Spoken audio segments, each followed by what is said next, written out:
नमस्कार सभी को। मैं Navneet Gautam classes of physics में आप सभी का स्वागत करता हूं। बीएससी थर्ड सेमेस्टर इलेक्ट्रोमैग्नेटिक्स आप लोग पढ़ रहे हैं और इलेक्ट्रोमैग्नेटिक्स में लास्ट क्लास में मैंने आपको जो क्लासिफिकेशन था सब्सटेंसेस का वो कराया था। आइए, और क्लासिफिकेशन ऑफ सब्सटेंसेस में एक सब्सटेंस आपका फेरोमैग्नेटिक सब्सटेंस होता था। तो फेरोमैग्नेटिक सब्सटेंस से रिलेटेड ही एक क्यूरी लॉ आपने पढ़ा था। आइए उसी से रिलेटेड एक लॉ और पढ़ते हैं। ठीक है जी, क्यूरी-वेस लॉ। ठीक है जी, क्यूरी और वेस से रिलेटेड ये लॉ है, क्यूरी-वेस लॉ इसे कहेंगे। ठीक है जी, तो क्यूरी और वेस साइंटिस्ट का नेम है और देखो ये क्यूरी लॉ के जैसा ही है, बस थोड़ा सा अंतर है। देखो क्यूरी लॉ तो आपको याद है, जो काई एम होता है वो प्रोपोर्शनल था टी के, लेकिन यहाँ टी माइनस टी सी है। ठीक है जी, बस थोड़ा सा डिफरेंस यहाँ पर है, यहाँ क्या है T minus T C. Clear है? मैं आपको बता दूँ, टी है एब्सोल्यूट टेम्परेचर किसका, किसी फेरोमैग्नेटिक सब्सटेंस का, और टी सी क्या है, टी सी है क्यूरी टेम्परेचर। ठीक है, तो क्यूरी टेम्परेचर आप जानते हो, क्यूरी टेम्परेचर ना पता हो तो है ना, क्यूरी टेम्परेचर शायद, हालांकि जो मैंने प्रॉपर्टीज कराई थी फेरोमैग्नेटिक सब्सटेंस की, तो उनमें से एक प्रॉपर्टी में मैंने आपको बताया होगा कि क्यूरी टेम्परेचर क्या होता है। ना बताया हो तो अब सुन लो, बाकी नोट्स में है वो, है ना, तो थोड़ा सुन लो। क्यूरी टेम्परेचर ही बता दो पहले।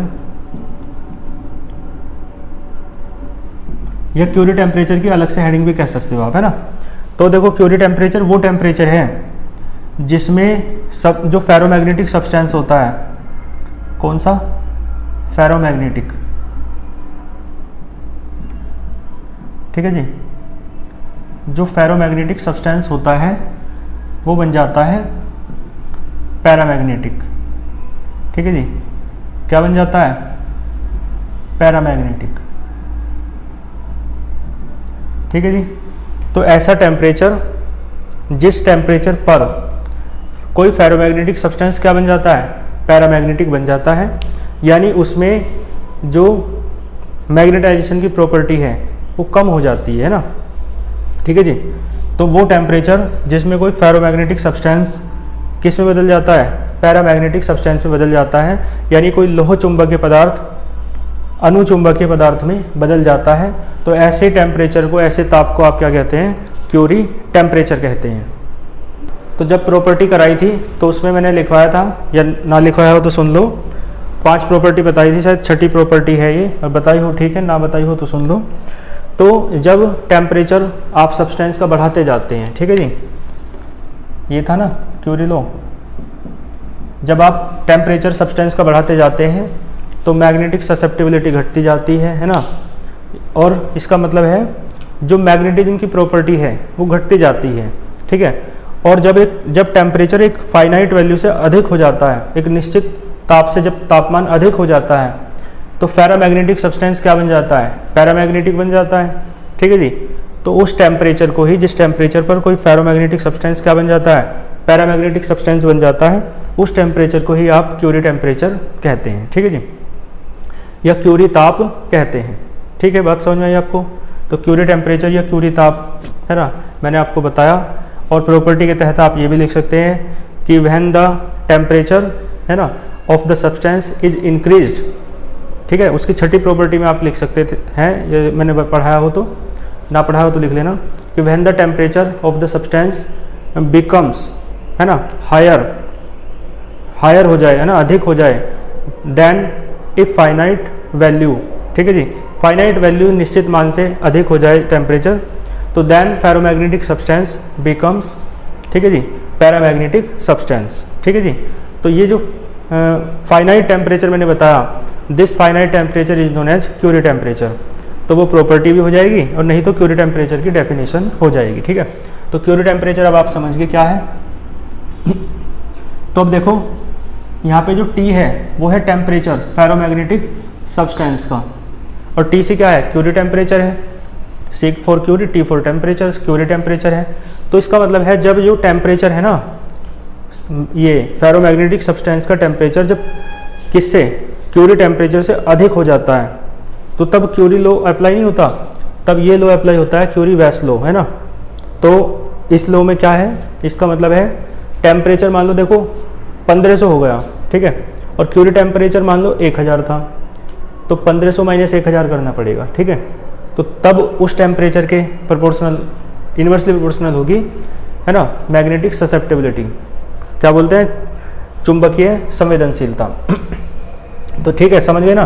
तो इसका मतलब क्या हुआ, वहंदा सुन लो लैंग्वेज, सुन के लिख लेना। बाकी पीडीएफ नोट्स आपको मिल ही रहे हैं टेलीग्राम चैनल पर। यदि आप टेलीग्राम चैनल पर ज्वाइन नहीं है तो आप वीडियो के डिस्क्रिप्शन बॉक्स में लिंक दिया हुआ है, आप वहां से टेलीग्राम चैनल को ज्वाइन कर सकते हैं, जहां पर आपको क्लासेस का लिंक और पीडीएफ नोट्स प्रोवाइड होते हैं, ठीक है जी। और भी आवश्यक बातें जो भी आपके लिए आवश्यक होती हैं, जैसे कि हर बार के पेपर हम प्रोवाइड कराते हैं आपको अदर यूनिवर्सिटीज़ के, ठीक है जी।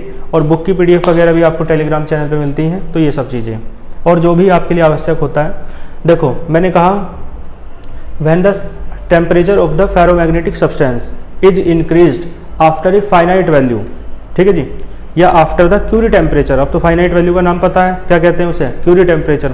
तो आफ्टर द क्यूरी टेम्परेचर, तो then magnetic susceptibility of ferromagnetic substance is inversely proportional to the difference of absolute temperature of the substance and Curie temperature, ठीक है जी। ये मैंने स्टेटमेंट बोल दिया है और फिर दैट इज करके आप ये फॉर्मूला लिख देंगे और फिर वेयर करके आप लिख देना, वेयर T बराबर है एब्सोल्यूट टेम्परेचर यानी परम ताप ऑफ फेरोमैग्नेटिक सब्सटेंस, TC बराबर क्या हो जाएगा, क्यूरी टेम्परेचर, क्यूरी ताप, ठीक है जी। कर लेंगे आप इसे। तो इसका मतलब क्या हुआ, देखो सुनो, हिंदी में बता दूं मैं, जब किसी लोह चुंबकीय पदार्थ का ताप क्यूरी ताप से अधिक कर दिया जाता है तो तब पदार्थ की चुंबकीय संवेदनशीलता, ठीक है जी, पदार्थ लोह चुंबकीय पदार्थ के ताप तथा क्यूरी ताप के अंतर के व्युत्क्रमानुपाती होती है ना। इस नियम को क्यूरी वेस नियम कहते हैं, क्यूरी वेस लॉ कहते हैं। कर लेंगे आप इसे, ठीक है जी। तो ये था आपका क्यूरी वेस लॉ, ठीक है जी। इसके बाद चलेंगे नेक्स्ट टॉपिक पर, ठीक है जी। उसमें कई सारी हेडिंग आप करेंगे। देखो हाँ, इसे आप ऐसे और लिख सकते हो, मैं लिख के बता दूं, ये प्रोपोर्शनलिटी का साइन हटाओगे तो C आ जाएगा, जैसे उसमें आया था क्यूरी लॉ में, तो बराबर C/T - TC, ठीक है जी, क्लियर है। तो आइए चलते हैं आगे। क्यूरी वेस लॉ के बाद चलेंगे हम, एक हेडिंग डालो, अब हम पढ़ेंगे हिस्टेरिसिस,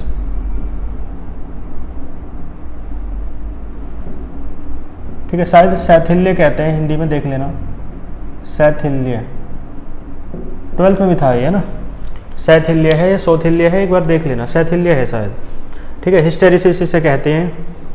तो देखो समझने का भी है, ग्राफ के माध्यम से समझाऊंगा इसे, है ना, वैसे समझने का भी है।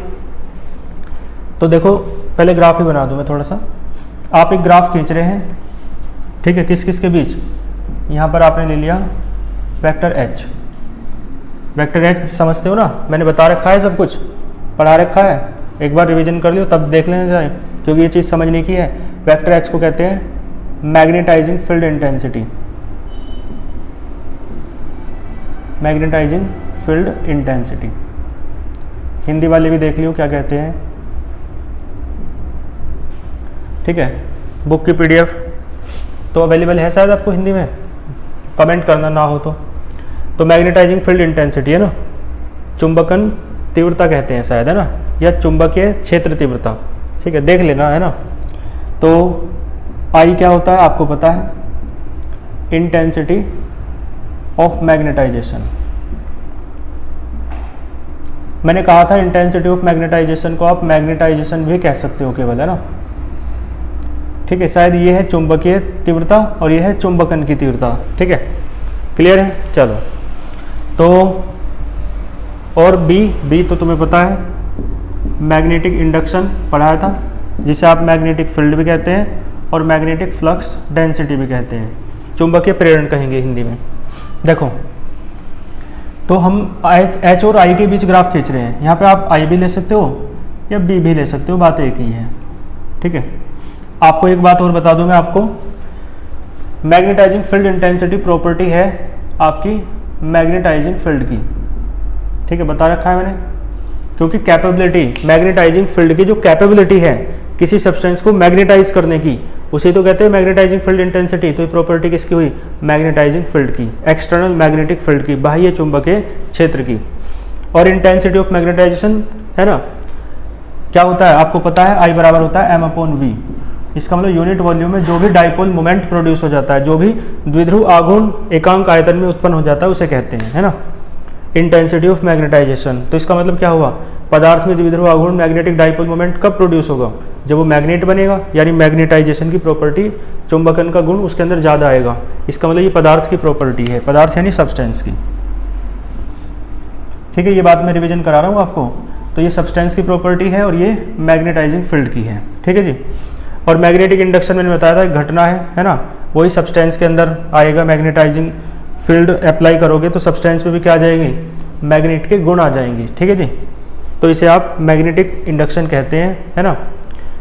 मैग्नेट मैंने कहा था ना, when any substance is placed in magnetising field तो then the substance becomes magnetised. This phenomenon, इस घटना को ही आप क्या कहते हैं, इसका मतलब है सब्सटेंस के भीतर मैग्नेट की प्रॉपर्टी आ जाना, मैग्नेटाइजेशन, चुंबकन उत्पन्न हो जाने को ही मैग्नेटिक इंडक्शन कहते हैं। चुंबकीय प्रेरण, यानी चुंबक के गुण उत्पन्न हो गए, प्रेरण यानी प्रेरणा लेकर। कहाँ से प्रेरणा ली? तो बाह्य चुंबकीय क्षेत्र से, एक्सटर्नल मैग्नेटिक फील्ड जिसे आप मैग्नेटाइजिंग फील्ड कहते हैं, ठीक है। तो पिछली चीज़ें क्लियर कर लेना, तब ये वाला लेक्चर आपको अच्छे समझ में आएगा, है ना। देखो आप मुझे को बताओ, ग्राफ के आगे चलने का मतलब क्या है?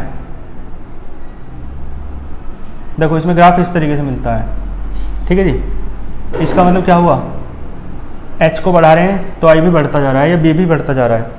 तो खुद बताओ तुम मुझे, h है मैग्नेटिक सब्सटेंस की, है ना, प्रॉपर्टी मैग्नेटाइज करने की, गलत बोल गया मैं, मैग्नेटाइजिंग फील्ड की, सब्सटेंस की नहीं, मैग्नेटाइजिंग फील्ड की प्रॉपर्टी सब्सटेंस को मैग्नेटाइज करने की, ठीक है। तो उसे कहते हैं h, और I क्या है, सब्सटेंस की प्रॉपर्टी है मैग्नेटाइज होने की, समझ गए। पदार्थ का गुण है चुंबकित होने का, I या B, और H क्या है, तो चुंबकीय क्षेत्र का गुण है चुंबकित करने का, समझ गए होंगे आप। तो आप मुझे बताओ, जब मैग्नेटाइजिंग इंटेंसिटी बढ़ेगी, फील्ड की इंटेंसिटी यानी उसकी मैग्नेटाइज करने की कैपेबिलिटी बढ़ेगी, तो बताओ मैग्नेटाइजेशन ज़्यादा ना होगा, सब्सटेंस में मैग्नेट की प्रॉपर्टी ज़्यादा आएगी। तो H को बढ़ाने से I या B बढ़ते हैं, लेकिन लीनियरली नहीं बढ़ते। कैसे बढ़ते हैं? इस ग्राफ के अकॉर्डिंग बढ़ते हैं, ठीक है, क्लियर है। और देखो ग्राफ आगे चल रहा है, इसका मतलब H बढ़ रहा है, ग्राफ ऊपर चल रहा है, इसका मतलब I या B भी बढ़ रहे हैं। तो H को बढ़ाने पर I या B भी बढ़ते हैं। इसका मतलब ये हुआ कि यदि आप कैपेबिलिटी, है ना, मैग्नेटाइजिंग फील्ड की बढ़ाते हैं, इसका मतलब आप मैग्नेटाइजिंग फील्ड इंटेंसिटी बढ़ाते हैं, तो सब्सटेंस के भीतर ज़्यादा प्रॉपर्टी आएगी मैग्नेटाइजेशन की, यानी मैग्नेटाइजेशन ज़्यादा होगा तो I और B बढ़ेंगे, ठीक है। ये चुंबकन ज़्यादा होगा, चुंबक के गुण ज़्यादा आएंगे। अब देखो, लेकिन यदि हम H को घटाएं, ध्यान देना, H को घटा रहे हैं तो देख लो भाई, ग्राफ पीछे चल रहा है, इसका मतलब H घट रहा है, और ग्राफ नीचे भी चल रहा है, इसका मतलब I भी या B भी घट रहा है। लेकिन देखो H को घटाते घटाते हमने जीरो कर दिया, H तो यहाँ पर जीरो हो जाएगा, ओरिजिन पे जीरो रहता है सब कुछ। तो H है ना, घटाया तो घटाते घटाते कितना हो गया, जीरो, क्योंकि यहीं आ गया, इधर को घट रहा है ना H, तो H घटाते घटाते जीरो हो गया। लेकिन ध्यान देना, I या B ये जीरो नहीं हुआ, बल्कि ये इतना रह गया नहीं, समझ गए। तो I या B जीरो नहीं हुआ है, बल्कि कुछ रह गया है शेष। तो जितना, इसका मतलब है जब H को बढ़ा रहे थे I बढ़ रहा था, I कह दो या B कोई दिक्कत नहीं है, दोनों लगभग एक जैसी बातें हैं। तो H को बढ़ा, बस मैं I की बात कर रहा हूँ, ठीक है, I लिख सकते हो, B लिख सकते हो, दोनों को और करके लिख सकते हो। तो सुविधा के लिए I की बात कर लेते हैं केवल। H को बढ़ा रहे थे तो I बढ़ रहा था, है ना, और H को घटाया तो I भी घट गया। लेकिन एच घट के 0 हो गया, लेकिन आई घट के 0 नहीं हुआ है। ठीक है, आई इतना बचा हुआ रह गया है। इसका मतलब क्या हुआ, सीधी सी इससे हट के समझो, कोई एक सब्सटेंस था, मैग्नेटाइजिंग फील्ड में रखा, ठीक है, मैग्नेटाइज्ड हो गया, वो चुंबकित हो गया पदार्थ। अब आप मैग्नेटाइजिंग फील्ड को बढ़ा रहे थे तो सब्सटेंस के भीतर और ज़्यादा प्रॉपर्टी आ रही थी मैग्नेट की, है ना। ठीक है, लेकिन अब आप क्या कर रहे हैं, मैग्नेटाइजिंग फील्ड को घटा रहे हैं। ठीक है, तो सब्सटेंस की प्रॉपर्टी भी घटती जा रही है मैग्नेट की, सही बात है। तो लेकिन मैग्नेटाइजिंग फील्ड को, चुंबकन क्षेत्र को तो आपने घटाते घटाते 0 कर दिया, लेकिन सब्सटेंस के अंदर जो मैग्नेट की प्रॉपर्टी प्रोड्यूस हो गई थी वो 0 नहीं हुई है, वो कुछ ना कुछ बची रह गई। समझ गए? आप ऐसे समझो, देखो उदाहरण के तौर पर, जैसे हम हैं, हमारा कोई प्रेरणा स्रोत है ना, कोई भी व्यक्ति हो सकता है महान जो जीवित हो इस समय, है ना, ये हमारे संपर्क में हो और हमारा उससे संपर्क समाप्त हो गया।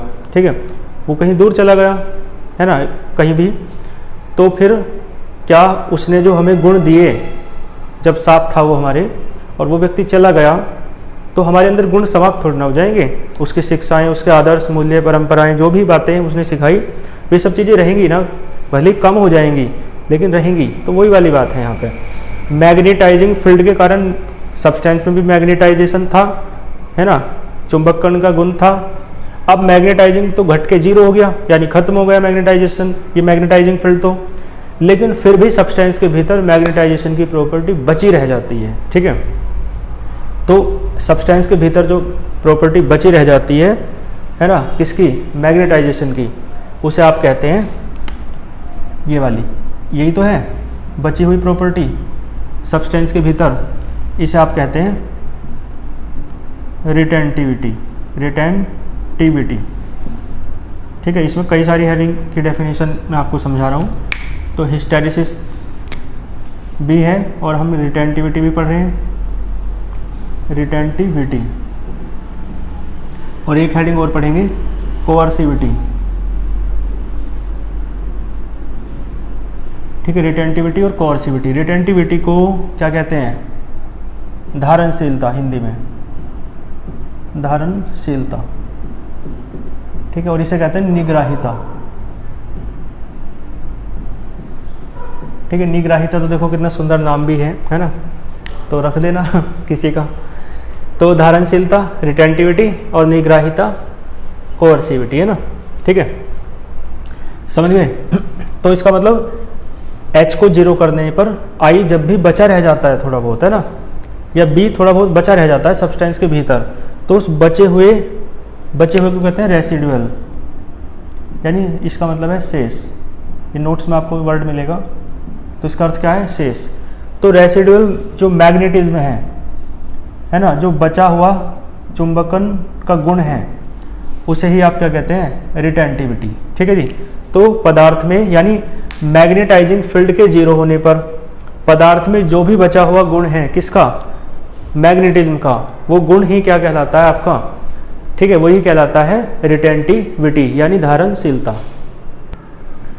तो रेसिडुअल मैग्नेटिज्म, है ना, भी इसे आप कह सकते हो, किसे, रिटेंटिविटी को।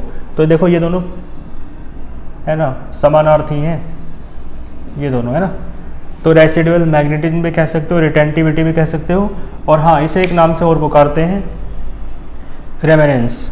ठीक है, किस नाम से कहते हैं, रेमेनेंस।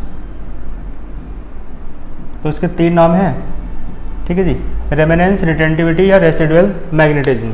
ठीक है, हाँ, हिस्टेरिसिस और बता दूं मैं आपको, हिस्टेरिसिस क्या है, तो मैं बताना भूल ही गया। तो हिस्टेरिसिस क्या है, देखो कितनी आसान सी बात है। मैंने कहा H को बढ़ा रहे हैं तो I भी बढ़ रहा है, B भी बढ़ रहा है, और फिर H को घटाया तो I और B भी घट रहा है। लेकिन ध्यान देना, H आगे चल रहा था, देखो आगे पहुंचा, लेकिन वापस आने में वो पीछे रह गया। बताओ खुद, H नहीं, वापस आने में कौन पीछे रहा, देखो देखो ये दोनों चले, H भी चला, H आगे चल, ग्राफ आगे चल रहा है, इसका मतलब H बढ़ रहा है, ग्राफ ऊपर चल रहा है, इसका मतलब I या B भी बढ़ रहा है। तो दोनों चले साथ, I भी, इन दोनों में से एक ले लो, कोई कन्फ्यूजन ना हो तो चलो I की बात कर लो। तो H बढ़ा तो I भी बढ़ा, ठीक है जी। तो दोनों साथ चले, लेकिन अब वापस आने की बारी आई, तो देखो वापस आने का मतलब 0 पे पहुंचना है दोबारा, 0 से चले थे ना, तो देखो 0 पे पहले कौन पहुंचा, H, एच तो जीरो हो गया ना इसकी सीध में आके, लेकिन आई जीरो नहीं हुआ, आई तो इतना बचा रह गया ना। इसका मतलब पहले घर कौन पहुंचा, एच, जीरो पे पहले कौन पहुंचा, एच। इसका मतलब ये पहले पहुंच गया, आई पीछे रह गया, समझ गए।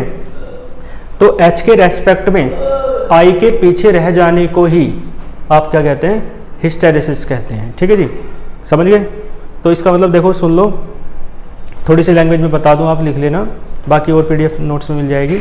तो आप क्या कहेंगे कि व्हेन वी प्लेस या when a magnetic substance is placed in magnetising field, ठीक है, ये लैंग्वेज वही पुरानी है। तो then the substance becomes magnetised, substance कैसे हो जाता है, मैग्नेटाइज हो जाता है। फिर आप ये कहेंगे if we change the magnetising field intensity, तो देन इंटेंसिटी ऑफ मैग्नेटाइजेशन और मैग्नेटिक इंडक्शन, दोनों की बात की थी ना, ऑल्सो चेंजेस, ठीक है, but not linearly, linearly change नहीं होते दोनों, इसके चेंज करने पे ये चेंज तो होता है, लेकिन लीनियरली नहीं होता, but according to the graph के अकॉर्डिंग चेंज होता है। ठीक है जी। और अब एक बात देखो, यदि हम डिक्रीज करें एच को, तो इफ़ वी डिक्रीज एच मतलब मैग्नेटाइजिंग फील्ड इंटेंसिटी, तो देन इंटेंसिटी ऑफ मैग्नेटाइजेशन और मैग्नेटिक इंडक्शन ऑल्सो डिक्रीजेस, ये भी घटता है। बट आई डिक्रीजेज स्लोली, लेकिन ये धीरे धीरे घटता है, ये तेजी से घट के जीरो हो गया। इसका मतलब क्या हुआ कि जो आई है वो एच के रेस्पेक्ट में पीछे छूट जाता है। तो it means that I remains behind, है ना, पीछे रह जाता है। I left behind from H, I पीछे छूट जाता है किसके रेस्पेक्ट में, एच के रेस्पेक्ट में। ठीक है, इसका मतलब क्या हुआ, उसमें सिंबल में बात ना करूँ, यदि नेम में बात करूँ तो इसका मतलब है intensity of magnetisation left behind, ये पीछे रह जाता है ना, जल्दी जीरो पे नहीं आता, किससे पीछे रह जाता है, विद रेस्पेक्ट टू या फ्रॉम मैग्नेटाइजिंग फील्ड इंटेंसिटी। तो मैग्नेटाइजिंग फील्ड इंटेंसिटी से ये पीछे रह जाता है। ठीक है जी। तो ये जो पीछे रहने की बात है, इसे ही आप हिस्टेरेसिस कहते हैं, पीछे रहने को कहते हैं, इंग्लिश में एक वर्ड है इसके लिए, लैगिंग। पीछे रहने को क्या कहेंगे, लैगिंग। तो आप कहेंगे द लैगिंग ऑफ, देखो द लैगिंग ऑफ, लैगिंग किसका है, कौन पीछे है, आई, या तो आई या बी, इन दोनों में से तो कोई एक लेते हैं। तो द लैगिंग ऑफ आई और बी, और फ्रॉम किससे पीछे रह रहा है, एच से। ठीक है, ठीक है, द लैगिंग ऑफ आई और B from H is known as hysteresis. इसी बात को आप क्या कहते हैं, हिस्टेरेसिस कहते हैं, शैथिल्य कहते हैं। लैगिंग यानी पीछे रहना, और आप लैंग्वेज में लिखना चाह रहे हैं तो the lagging of intensity of magnetisation और magnetic induction from magnetising field intensity is known as hysteresis. ठीक है, एक बार इसकी लैंग्वेज हिंदी में सुनिए। इसमें कहेंगे कि जब किसी पदार्थ को चुंबकन क्षेत्र में रखा जाता है तो पदार्थ चुंबकित हो जाता है। ये चुंबकीय क्षेत्र की तीव्रता H को बढ़ाने पर चुंबकन की तीव्रता I भी बढ़ती है, या इसे परिवर्तित करने पर I भी परिवर्तित होता है। यदि हम H को घटाएं या चुंबकीय तीव्रता को घटाएं तो चुंबकन की तीव्रता भी I भी घटती है। ठीक है, क्लियर है। लेकिन ये क्या है, H जो है, आप देखो H क्या है, जल्दी घट रहा है, और ये तेजी से घट रहा है I जो है। H देखो जल्दी घटा और ये बाद में घट रहा है I, क्योंकि देखो H तो घट के जीरो हो गया, लेकिन I घट कर, है ना, जीरो नहीं हुआ बल्कि कुछ रह गया। ठीक है, तो जितना रह जाता है उसे तो रिटेंटिविटी या धारणशीलता कहते हैं। इसका मतलब क्या हुआ कि जो चुंबकन की तीव्रता है I है, वो H के रेस्पेक्ट में, H के तुलना में क्या रह जाती है, पीछे रह जाता है ना। तो इस I के या B के H की तुलना में पीछे रह जाने को ही क्या कहते हैं, शैथिल्य कहते हैं। ठीक है जी, हिंदी में मैंने एक्सप्लेन कर दिया है। ठीक है, तो इसका ग्राफ पूरा बना लेते हैं। हाँ, ये दोनों डेफिनेशन को मैंने करा दिया। कोअर्सिविटी पे चलते हैं ना, ये चीज़ें आप लिख लेंगे। लैंग्वेज मैंने बोल दिया, हिंदी इंग्लिश दोनों में। तो मैंने बताया ये रिटेंटिविटी थी। ठीक है जी, ये सब आप लिख लेना स्क्रीनशॉट लेके।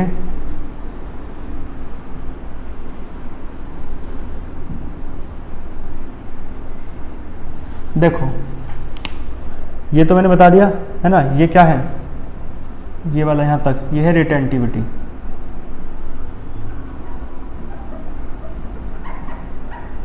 ठीक है जी। अब एक बात देखो और देखो इससे तो h को तो जीरो कर लिया, h तो जीरो हो गया, इसकी सीध में आ गया, तो पीछे वो घटता है ना, घटते घटते यहीं आ गया बिल्कुल, तो है ना जीरो हो गया। लेकिन i जीरो नहीं हुआ या b जीरो नहीं हुआ, तो i या b को भी तो जीरो करो, तो i या b को जीरो करना पड़ेगा। इसका मतलब h को और घटाओ पीछे की तरफ, निगेटिव डायरेक्शन में घटाओ, यानी रिवर्स करो इसे, है ना, निगेटिव करो, घटते घटते जीरो तो कर लिया, अब जीरो से भी ज़्यादा घटाओ, तो इसे और घटाएंगे, मतलब ग्राफ के पीछे चलने का मतलब है h को घटाना और ज़्यादा, और ग्राफ के नीचे चलने का मतलब है इसका i का घटना, ठीक है जी, i का घटना। तो ग्राफ के पीछे चलने का मतलब है, ठीक है जी, किसका घटना, h का घटना, और ग्राफ के नीचे चलने का मतलब है i का घटना। तो देखो यहाँ पर घटकर अब हमने पीछे चलाया ग्राफ, ऐसे चला नीचे को, तो ग्राफ पीछे चल रहा है, इसका मतलब h को हमने निगेटिव कर दिया, है ना, घटा करके, और ये i घटकर या b घटकर कितना हो गया, जीरो हो गया। आप लोग समझ पा रहे हैं, थोड़ा समझने का टॉपिक है सारा। तो ये घटकर कितना हो गया, जीरो हो गया, ठीक है।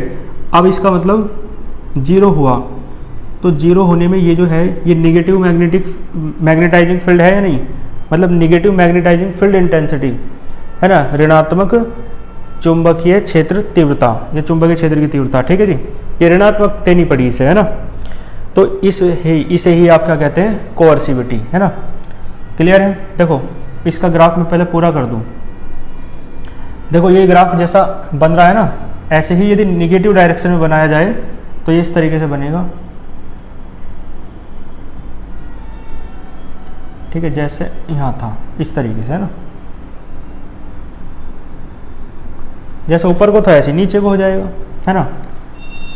क्लियर है।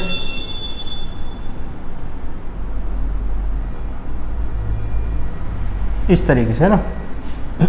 यहाँ तो देखो बढ़ा रहे थे आप, है ना, यहाँ वापस आए, है ना, तो ये ऊपर को, है ना।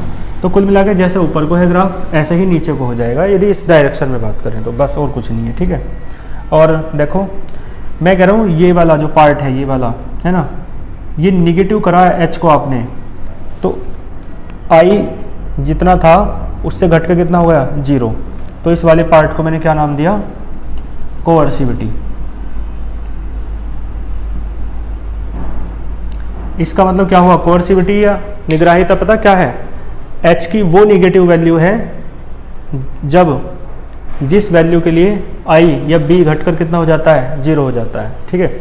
इसका मतलब है ये जो रेसिडुअल मैग्नेटिज्म थी, ये जो रिटेंटिविटी थी इतनी बची हुई, है ना, जो मैग्नेटिज्म की प्रॉपर्टी सब्सटेंस में शेष थी, बची हुई थी, रिमेनिंग थी, उसे भी यदि खत्म करना है, जीरो करना है, तो मैग्नेटाइजिंग फील्ड इंटेंसिटी को क्या करना पड़ेगा, निगेटिव करना पड़ेगा, यानी ग्राफ को पीछे चलाना पड़ेगा।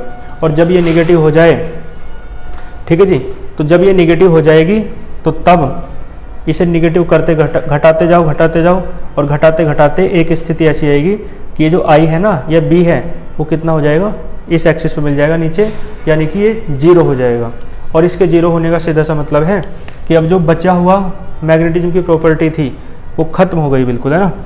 तो इसका मतलब है h की वो निगेटिव वैल्यू या वो निगेटिव रिवर्स, देखो h की निगेटिव वैल्यू है तो निगेटिव कह दो या रिवर्स कह दो, और रिवर्स क्या है, h है मैग्नेटाइजिंग फील्ड इंटेंसिटी, ठीक है जी। तो इसका मतलब रिवर्स मैग्नेटाइजिंग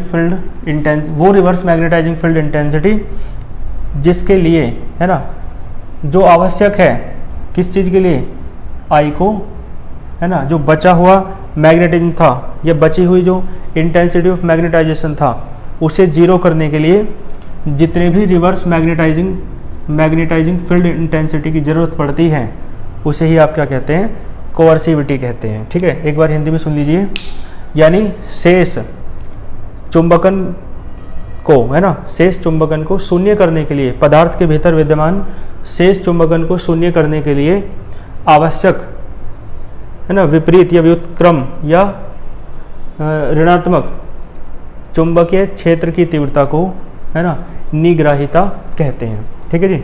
तो ये टॉपिक आपका यहाँ तक पूरा होता है। तीनों डेफिनेशन की लैंग्वेज आपको पीडीएफ नोट्स में मिल जाएगी।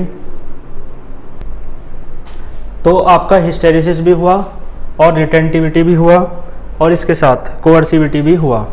ठीक है जी। एक बार आपसे हिस्टेरिसिस लूप और पूछ लेता है, तो एक हेडिंग और इसमें हिस्टेरिसिस लूप।